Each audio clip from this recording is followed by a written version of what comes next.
بسم اللہ الرحمن الرحیم نحمدہ ونصلی علی رسولہ الکریم اما بعد۔ تو میرے دوستو بزرگوں، ہماری جو سیرت کا موضوع چل رہا تھا تو ہم وہاں تک پہنچے تھے کہ حضرت عباس رضی اللہ تعالی عنہ جو ہیں حضور اکرم صلی اللہ علیہ وسلم کے چاچا جو تھے وہ مسلمان ہو گئے۔ تو انہوں نے کہا یا رسول اللہ، مجھے میں اگر اتنے سارے لوگوں نے مکے میں حملہ کیا تو مکے میں بچہ بچہ تک مر جائے گا اور سارے تمہاری قوم کے لوگ سارے مر جائیں گے، تو آپ امان دے دیں۔ تو آپ نے فرمایا اے عباس، تم تو میرے چاچے ہو، تم یہاں پہ آئے ہو، باقی تو مکے میں سے کوئی نہیں آیا۔ تو حضرت عباس نے کہا یا رسول اللہ، میں جا کے مکے والوں سے بات کرتا ہوں۔ آپ علیہ الصلوۃ والسلام کو یا رسول اللہ، آپ مجھے کوئی نشانی دیں۔ تو آپ صلی اللہ علیہ وسلم نے اپنا گھوڑا یا اپنا اونٹ یا اپنا کھچر اس کو دیا کہ جاؤ،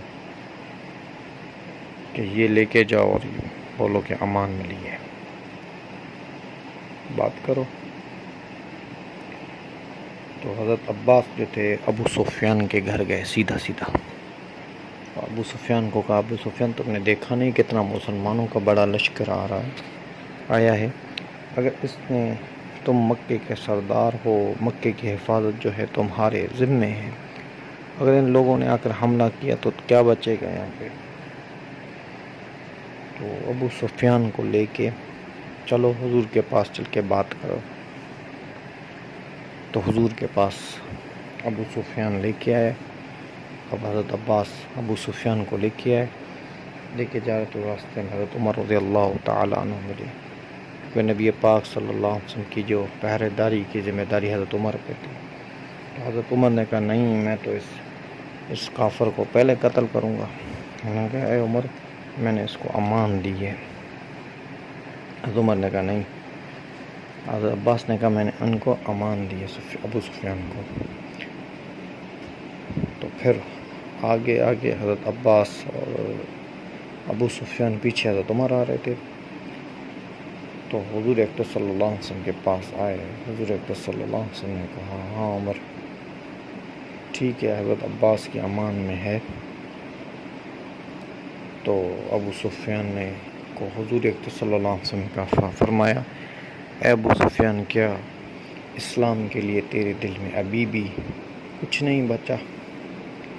اتنے سارے مسلمان اور اللہ نے کیسے مجھے مکے میں واپس کیا اور مکہ فتح، آج مجھے میرے ہاتھوں سے مکہ ہو رہا ہے، کتنے لوگوں میرے ساتھ ہیں کہ اب بھی تمہیں اسلام کی حقانیت پر شک ہے؟ تو ابو سفیان نے کہا اشہد ان لا الہ الا اللہ و اشہد ان محمد عبدہ و رسولہ، اور مسلمان ہو گیا۔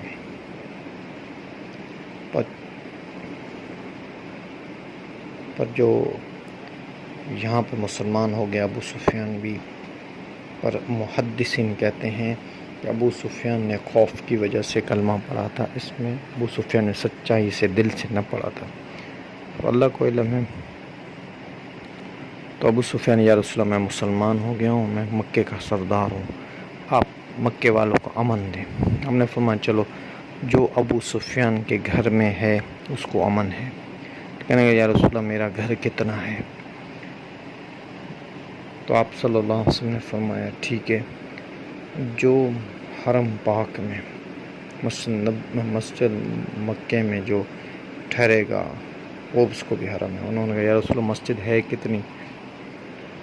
آپ نے فرمایا جو اپنا ہتھیار پھینک دے گا اس کو بھی امن ہے۔ یعنی یا رسول اللہ، کوئی ایسے ہتھیار لے کے جا رہا ہو پھر، یا شوق میں لے کے جا رہا ہو، لڑنے کی نیت نہ ہو پھر، آپ نے فرمایا چلو، جو بھی اپنے گھر پر ہوں گے ان سب کو امان ہے۔ تو ابو سفیان یہ وعدہ سن کے مکے کی طرف گیا۔ حضور اکرم صلی اللہ علیہ وسلم نے روک دیا۔ حضرت عباس کو کہا ابو سفیان کو لے کے پہاڑی پر جاؤ، اور جب تک یہ پورے قافلے والے نہ چلے جائیں تب تک ابو سفیان کو جانے نہ دیں، تاکہ ابو سفیان دیکھے کہ اسلام کی رقت اور اہمیت اور کیسے اللہ نے اسلام کو فتح دی ہے۔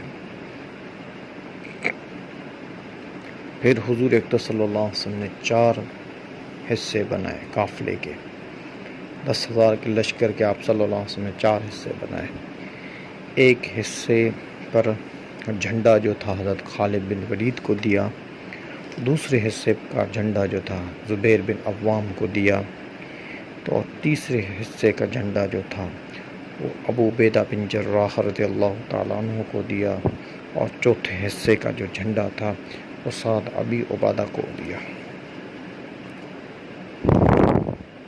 تو آپ صلی اللہ علیہ وسلم نے فرمایا 4 حصوں سے آؤ، مکے میں داخل ہو 4 حصوں سے، اور ہم سب جو ملاقات کریں گے وہ ملیں گے مکان خیف پر ملیں گے، سب کے سب جمع ہوں گے، پھر آگے میرا حکم جو ہوگا پھر تم لوگ سارے جمع وہاں پہ ہونا۔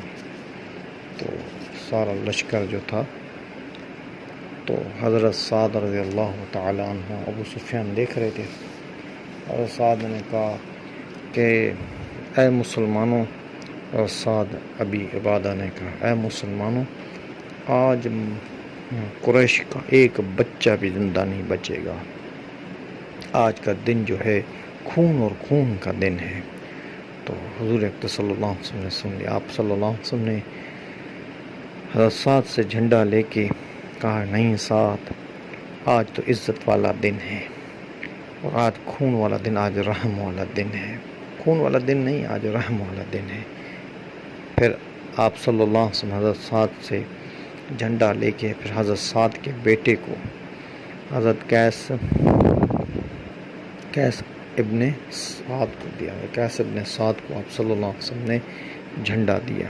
سعد کا بیٹا تھا، کیونکہ یہ مکے کے سردار، مدینے کے سردار تھے، اور سعد کے پیچھے بھی بڑا قبیلہ تھا، تو آپ صلی اللہ علیہ وسلم سے جھنڈا لے کر پھر اس کے بیٹے کو ہی جھنڈا دیا۔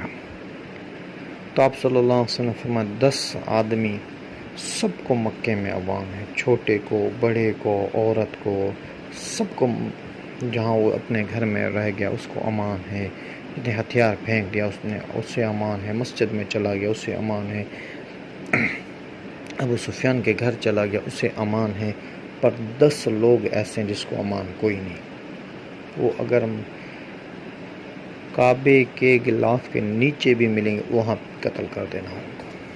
ان میں ایک ہے اکرمہ بن ابو جہل کا بیٹا، دوسرا ہے صفوان بن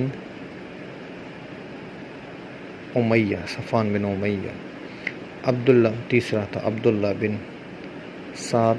بن سعد بن سیرہ، چوتھا ہندہ ابو سفیان کی بیوی جس نے حضرت حمزہ کا کلیجہ چبایا تھا، یہ بھی تھے اس میں۔ تو حضرت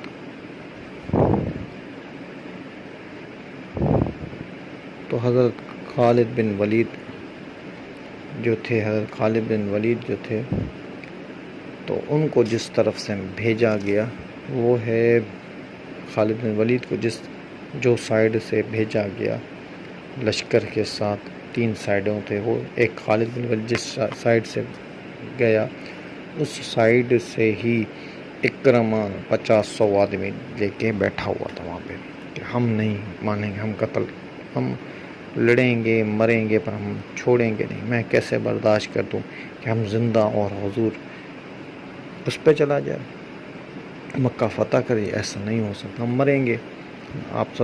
تو حضرت خالد بن ولید نے کہا اکرمہ تم بہادر آدمی ہو، تم ایسے کیسے غلطی کر رہے ہو، بہادر آدمی موقع دیکھ کے لڑتا، ایسے نہیں، تمہیں پتہ ہے کہ ہمارے پاس اتنا لشکر ہے اور ہم جیتے ہوئے ہیں، پھر بھی تم اپنے لوگوں کو ہمارے سے مرواتے ہو۔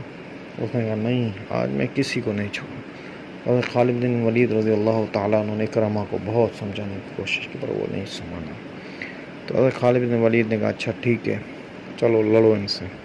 تو مسلمان ان سے جب لڑے تو پہلے ہی جھٹکے میں حضرت خالد بن ولید رضی اللہ تعالیٰ عنہ نے اس کے ساتھ جتنے آدمی تھے انہوں نے اکرمہ کے 23 آدمی مار دیے پہلے ہی جھٹکے میں۔ جب مرے تو اکرمہ بھاگا اور جدہ کے راستے سے جدہ چلا گیا، اکرمہ بھاگ گیا اور پھر نبی پاک صلی اللہ علیہ وسلم نے اور سارے لشکر جو تھے وہ جمع ہوئے، کیف پر جمع ہوئے.